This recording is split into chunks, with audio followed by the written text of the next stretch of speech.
राजस्थान के कोटपुतली में all India Gurjar history conference में मुख्य वक्ता के तौर पर अंतर्राष्ट्रीय विश्व हिंदू परिषद के पूर्व अंतर्राष्ट्रीय अध्यक्ष व हिंदू परिषद के वर्तमान अंतर्राष्ट्रीय अध्यक्ष प्रवीण भाई तोगड़िया जी ने भाग लिया है।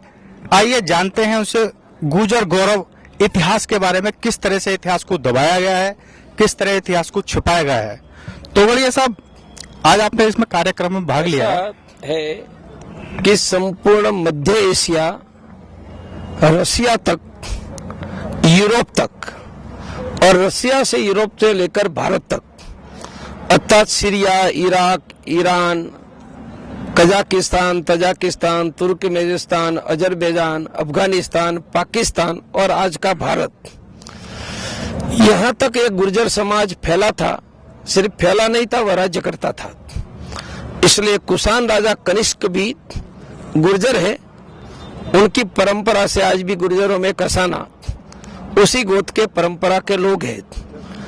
कभी पटना का राज्य बिहार का, बिहार उत्तर प्रदेश का, आज जिनका नागर गुर्जरों में पहचान है, वह नागरों का राज था। और अरब सेनापति जुनैद को हराकर दिल्ली तक आने के रोकने वाले बहुत पराक्रमी संघर्ष गुर्जर राजाओं ने किया। और इसमें मिहिर भोज ने, मैं मानता हूं कि चंद्रगुप्त मौर्य के बाद, चंद्रगुप्त मौर्य मानी 2400 वर्ष पहले, चंद्रगुप्त मौर्य के बाद 8वीं शताब्दी में, 9वीं शताब्दी में मिहिर भोज ने जो साम्राज्य खड़ा किया, उत्तर में अफगानिस्तान तक था, दक्षिण में तमिलनाडु तक था, पूर्व में बंगाल तक था। मानिए आज का अफगानिस्तान, पाकिस्तान, भारत, मिहिर भोज ने अपने 49 वर्षों के शासन में, उन्होंने 50 वर्ष काम किया।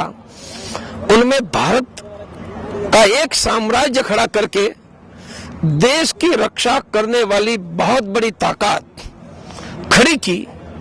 1857 के अंग्रेजों के विरुद्ध में संघर्ष में भी गुर्जरों ने देश के लोगों के साथ बहुत बड़ा बलिदान दिया।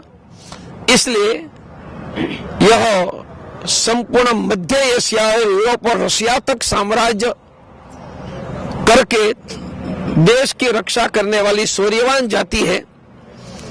मैं मानता हूं कि इतिहास में से वह हिस्से बाहर भी आने चाहिए, गौरव भी होना चाहिए। पर इतिहास का गौरव एक हिस्सा है, होना ही चाहिए। यहाँ तो पेट नहीं भर रहा है। गुर्जर सब किसान बन गया। जो कभी राजा था और जमीन का मालिक था, वह तो अपने सम्मान की रक्षा के लिए वन गुर्जर बनकर पहाड़ों में घूम रहा है। तो जिनके राज था, जिनकी सत्ता थी और संपत्ति थी, उनके न राज रहे न संपत्ति रही, वह तो कर्जदार किसान होकर आत्महत्या करने लगा है।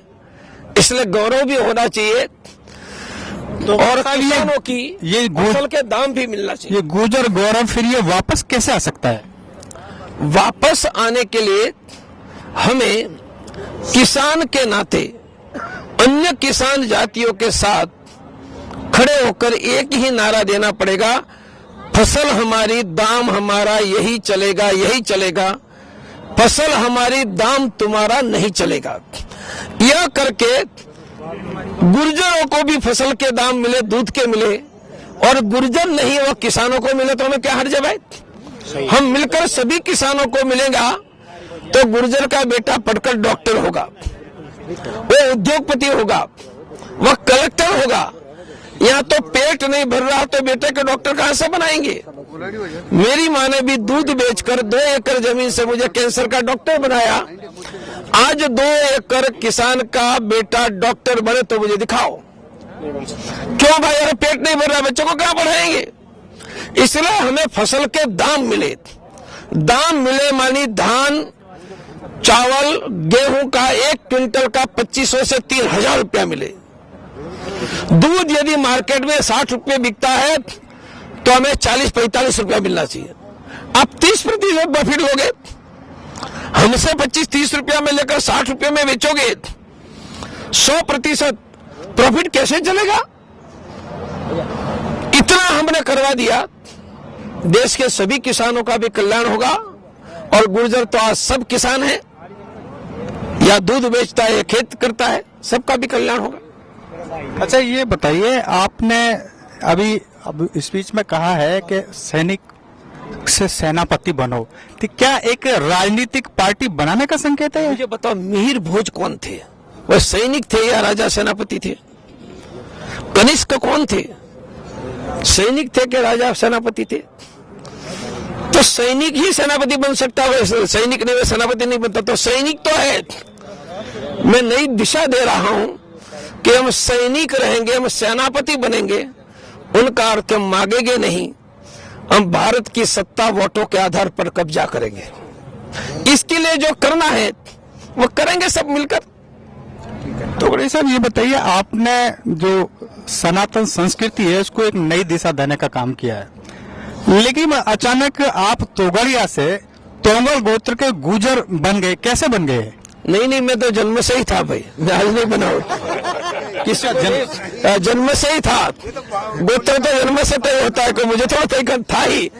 गुजरात के लोगों को पता था कि मैं पटेल हूँ, पटेल सब गुर्जरी ही है। अच्छा, गुजरात के लोगों को पता था?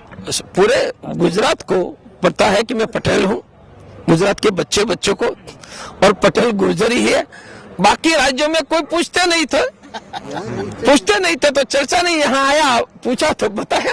अच्छा, आपने बाबरी मस्जिद को तो मिट्टी में मिला दिया, लेकिन राम मंदिर कब बनवा रहे हैं आप? वो हम ही बनवाएंगे। ये क्या बनाएंगे? क्या प्लान है आप? ये क्या बनाएंगे? उनकी कोई औकात है राम मंदिर बनाए?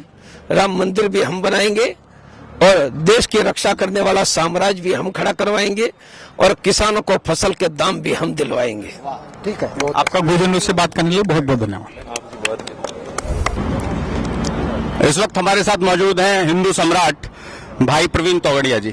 तोगड़िया साहब, सबसे पहले जानना चाहेंगे, अभी आजकल सुनने में आ रहा है कि आपने कोई राजनीतिक पार्टी बनाने का निश्चय किया है, तो उसके बारे में आपका क्या कहना है? मेरा स्पष्ट मानना है कि कांग्रेस ने कुछ भी नहीं किया था, इसलिए लोगों ने कांग्रेस तो हराकर भाजपा को लाया जी। और अब भाजपा की दिल्ली में और 20 राज्यों में सरकार आई जी। उन्होंने वादा किया था, एक भी वादा पूरा नहीं किया। राम मंदिर बनाया, नहीं बनाया।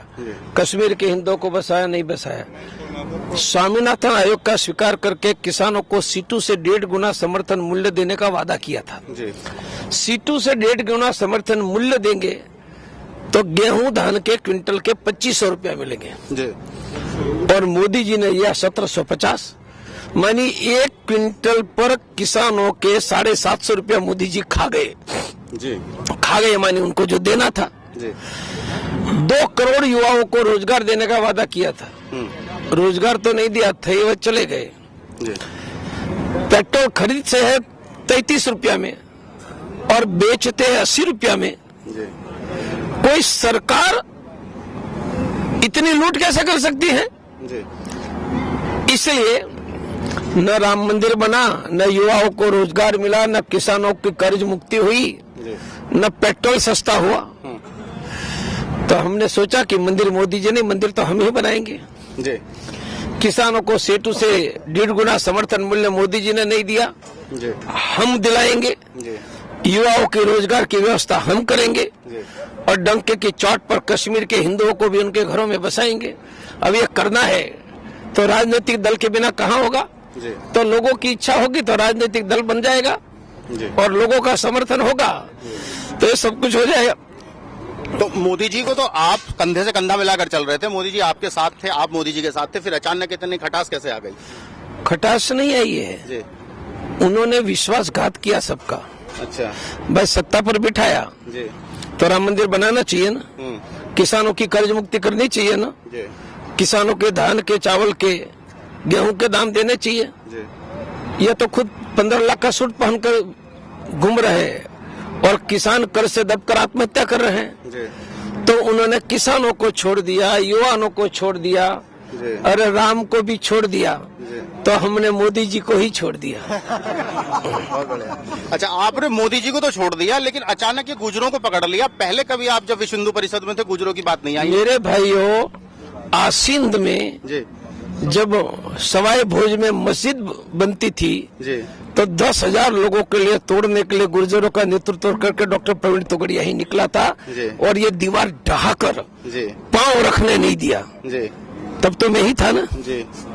अच्छा, आप जो है मंदिर का अभी भी एजेंडा मंदिर का लेके चल रहे हैं राजनीतिक पार्टी के साथ, या कुछ गुजरों के विकास के लिए भी? हमारी जाति पिछड़ चुकी है, हमें मंदिर से ज्यादा रोजगार की जरूरत है, हमारे समाज के लोगों को आगे बढ़ने के लिए शिक्षा की जरूरत है। मैंने कहा जी कि हमें दूध के दाम मिलते हैं, जी हमें गेहूं, चावल, सरसों, रायडा के दाम मिलते हैं। जी दाम मानी क्विंटल का 250 रुपया गेहूं चावल का। जी तो गुर्जर का बेटा भी सुखी होगा, जी। वो अपने बेटे को पढ़ाकर प्रवीण तोगड़िया जैसा डॉक्टर बनाएगा। जी। तब बनाएगा जब घर में पैसे आएंगे। जी। पैसे तब आएंगे जी। जब फसल के दाम मिलेंगे। जी। तो डॉक्टर प्रवीण तोगड़िया ये सबके लिए लड़ेगा। जी, गुजर न्यूज से बात करने के लिए आपका बहुत बहुत शुक्रिया, और हमारी शुभकामनाएं हैं कि आपका राजनीतिक दल बहुत आगे बढ़े और गुजर समाज को आगे लेकर जाए। धन्यवाद।